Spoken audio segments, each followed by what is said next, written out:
যেটুকু পানি ছিল সে রবি আর তার পরিবারকে সেগুলো দিয়ে দেয়, কারণ যদিও তার কাছে পানির অনেক অভাব কিন্তু তার মন অনেক বড় ছিল। এখন নেস্ট সেখান থেকে যখনই ঘরে ফিরে আসে তখন তার কাছে ফ্ল্যাম পৌঁছায় আর বলে, তোমার রোবটটা আমাকে একটু দাও, আমার কিছু গুরুত্বপূর্ণ কাজ আছে। তবে নেস্ট জানতো ফ্ল্যাম একটা বদমাশ ছেলে, সে রোবট ফিরিয়ে দেওয়ার সময় অনেক নাটক করবে, তাই নেস্ট রোবট দিতে সাফ মানা করে দেয়। সাথে এখানে বলে দিই ফ্ল্যামের সাথে নেস্টের মেয়ে ম্যারির চক্কর চলছে। নেস্ট অনেকবার ম্যারিকে বোঝায় যে সে যেন ফ্ল্যাম থেকে দূরে থাকে, সে ভালো ছেলে না, কিন্তু ম্যারি জীবনে কোনো ছেঁকা না খাওয়ার কারণে সে নেস্টের কথায় রাজি হয় না, বরং সে ফ্ল্যামের কারণে তার পিতাকে ঘৃণা করে। এখন মা বাবার কথা না শোনার কারণে ম্যারির সাথে খারাপ কিছু ঘটতে চলেছে কিনা তা আমরা সামনে জানতে পারবো।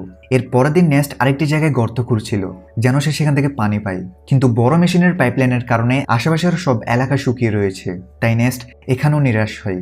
নেস্ট গর্ত খোঁড়ার সময় সে জেরোমের সাথে কথা বলছিল।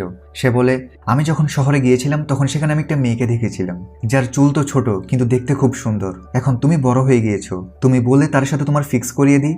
না জানি এমন অবস্থায় আমরা আর কতদিন বেঁচে থাকতে পারবো, তাই আমাদের কাছে যত সময় আছে সেগুলোকে আমাদের ভালোভাবে কাটানো উচিত। আর এইভাবে নেস্ট আর তার ছেলে কথাবার্তি বলে ভালো সময় কাটায়। এরপর নেস্ট যখনই ঘরে আসে তখন ম্যারি বলে, আমার টাকা চাই বাবা, আমি ফ্ল্যামের সাথে যাচ্ছি, আমার এখানে দম বন্ধ হয়ে যাচ্ছে। নেস্ট বলে, দম বন্ধ হয়ে যাচ্ছে মানে? আমি ছোটকাল থেকে তোমাকে লালন পালন করেছি, তোমাকে সব দেওয়ার চেষ্টা করেছি, তবুও তুমি এমন কথা বলছো? কিন্তু ম্যারি তো উপর থেকে জবাব দেয়, সে বলে, আমার এখানে বাস করছি না বরং সার্ভাইভ করছি, আমি এমন জীবন চাই না।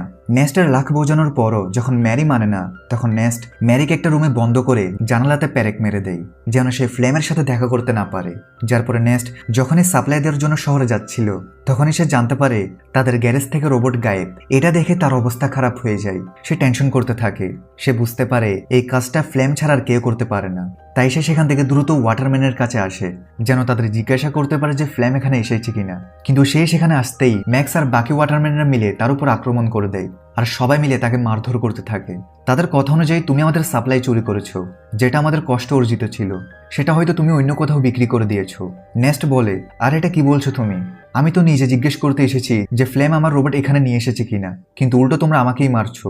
নেস্ট বুঝতে পারে অবশ্যই ফ্লেম নেস্টের বদলে সাপ্লাই নিয়ে নিয়েছে আর সেটা ওয়াটারম্যানদের দেওয়ার বদলে চুরি করে অন্য কোথাও নিয়ে গিয়েছে।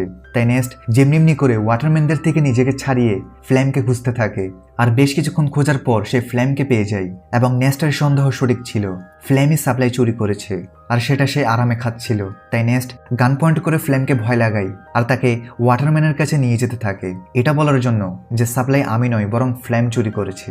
কিন্তু হাঁটতে হাঁটতে তারা অনেক ক্লান্ত হয়ে যায়, বিশেষ করে নেস্ট, সাথে তার পানীয় শেষ হয়ে গিয়েছে। তাই ফ্লেম তাকে লোভ দেখায় যে আমি সাপ্লাই থেকে কিছু মদ খেয়ে ফেলেছিলাম, এখন অল্প কিছু মদ বাকি আছে, বলো তো আমরা সেগুলোকে অর্ধেক করে খেয়ে ফেলি।